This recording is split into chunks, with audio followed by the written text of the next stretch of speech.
మనం ప్రతిసారి ప్రతి పదాన్ని మళ్ళీ మళ్ళీ కొత్త కోణంలో చూస్తూనే ఉండాలి.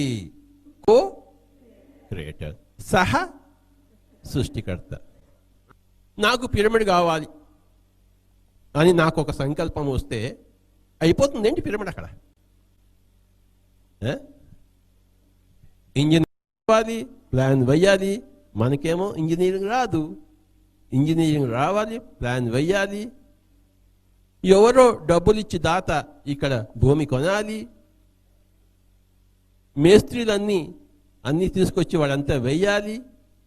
ఎంతమంది కలిసి పనిచేస్తే ఒక పిరమిడ్ వస్తుంది చెప్పండి మీరు.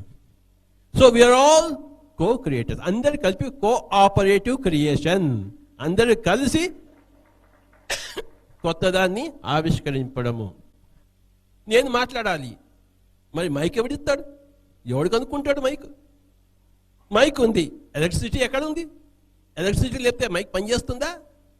నేను మాట్లాడాలి అంటే, మీరు వినిపించుకోవాలంటే మైక్ ఉండాలి, మైక్లో కరెంట్ ఉండాలి. ఇవన్నీ కలిసి పనిచేస్తేనే ఇది జరుగుతుంది, లేదా జరగదు. This is co creation. Yes or no? Current లేదు, నా మాటలు మీకు వినపడతాయా?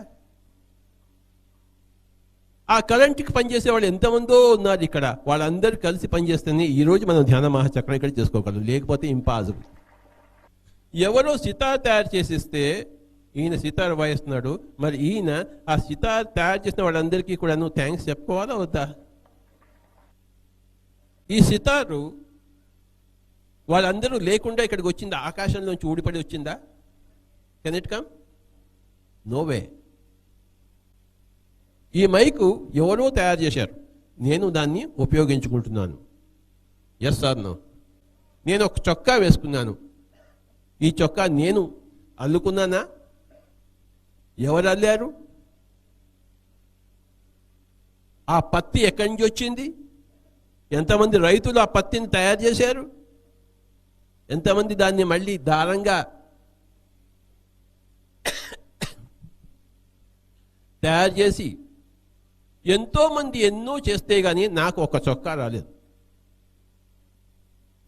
We are all co-creators, my dear friends. That's what we have to understand. ప్రతి ఒక్కళ్ళు కూడాను co-creators. We are all, that's what we have to understand. Co-operative creators.